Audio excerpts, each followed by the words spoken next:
Alright, so here I'm just roughing this down to what's kind of a circle. I still got to get all this out of the way so the tool rest will fit. We're going to be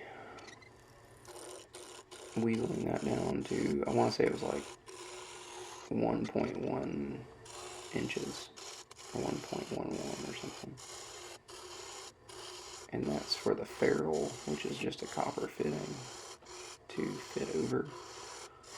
And those are for like, so that when there's a lot of pressure on the bowl gouge, that the wood under it doesn't give way and the bowl gouge come up and kill you, which would be bad. So, yeah, I'm trying to add one of those to this right quick once I use this plethora of tools. These are all spindle tools. I don't use any bowl stuff except the 3/8 gouge in a little while. But these are all spindle tools. Use a parting tool right here just to try to get down to that size. I need to get some metal calipers because I don't feel comfortable using my plastic ones right here while it's running. So I'm just wheeling down, trying to sneak up on it.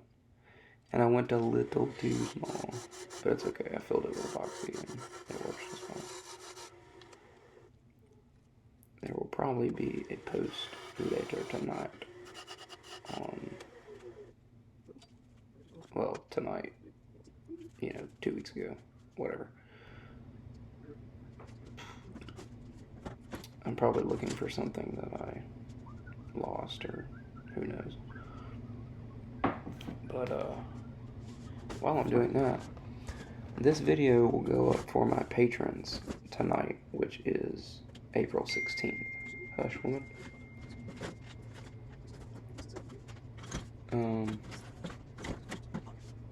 This goes up for my patrons tonight, which is April 16th. This won't hit YouTube for probably at least a month because I'm that far ahead on videos. So, if you like early access to all my stuff, check out my Patreon. It should be linked below in the description. So, early releases, all of my content, all of my finished content. I'll just put up my random videos because I cuss a lot and stuff. But, oh, I'm looking for my other bowl gouge. So I already had a 3/8 bowl gouge that was just in a makeshift Amazon handle, and I wanted to make one for it as well. They're both from Doug Thompson over at Thompson Lathe Tools. And, oh, here I am turning the light off to use the saw again. I really like Doug's stuff. That 3/8 bowl gouge I've put through the ringer. I'm cutting another piece of copper right here for a smaller ferrule. But I have two 5/8" bowl gouges from Amazon, and that 3/8 is just amazing. It just doesn't take off as much, so that's why I got. So let's pick this voiceover back up. I sped this clip up a lot because it was a really long video. This is the same thing that I just did, just for a smaller bowl gouge. This is the 3/8 version of the 3/4 version I just did, so, which is funny because the handle is bigger. I explained this in my video, but I don't want to put the sound on it because I have a dirty mouth. All of the tool handles that I make for myself are bigger than like your normal lathe tools, and it's because I have arthritis in both my hands. So it's like writing with a fat crayon, right? It's easier for people like me. And that means I'm like 30 and wake up and have to crack my knuckles all morning. So, I've tried it all. I've tried to leave. I've tried all that stuff. But anyway, that was just some epoxy, the quick set, whatever it is, from Harbor Freight.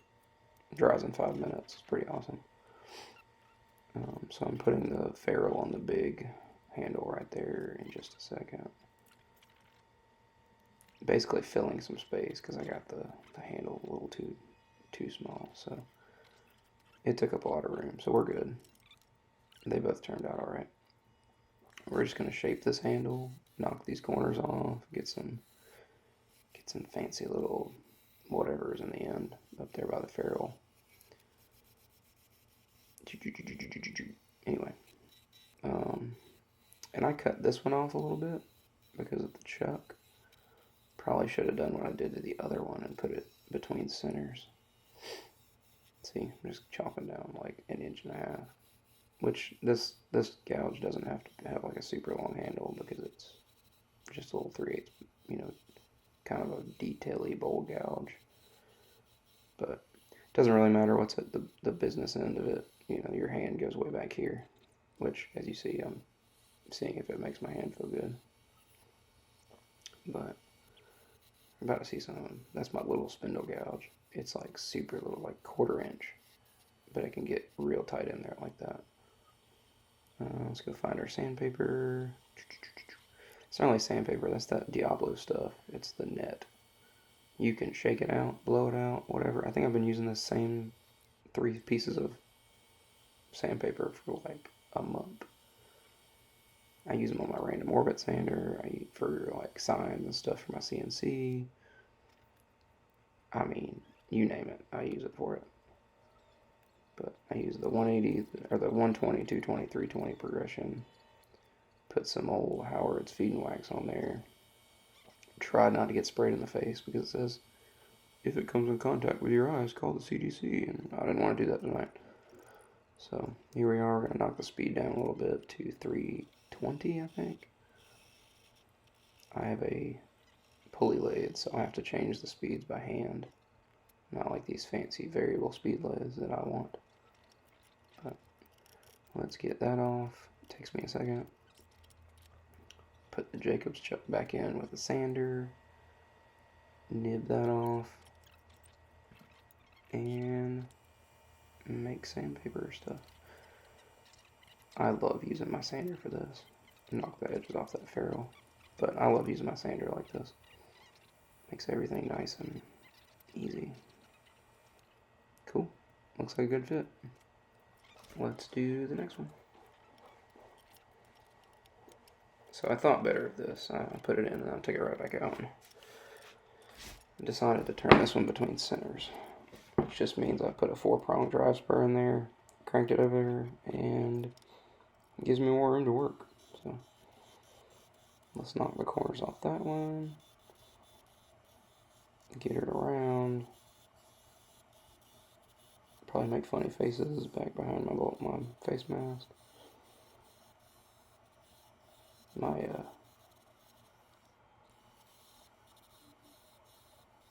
One of my mentors, Mr. Michael Bateman, told me the other day that I make mean faces when I turn wood.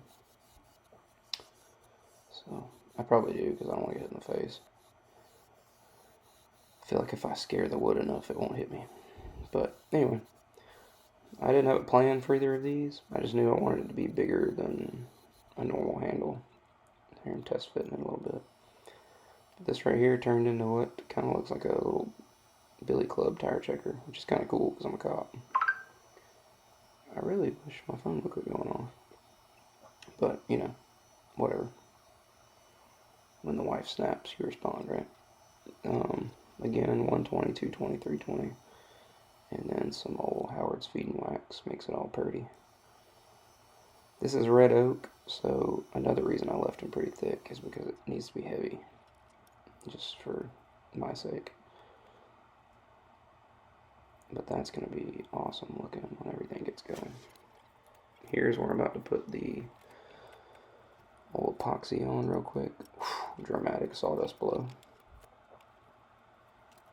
There's the 2 tools. Drink water. More epoxy. I thought I was going to need that, but I didn't. It was a good enough fit without it. So, drip some of that down in there. Place it. Clean it off a little bit and set it. Rinse, wash, repeat for this. You know, it looks awesome now. I'm going to post a picture on my Instagram tonight of these, but that was probably a month ago. Put some super glue on the top just to make everything pretty, but again, thanks to my patrons, David, JT, Josh, and Cynthia now, which we have added her to the list.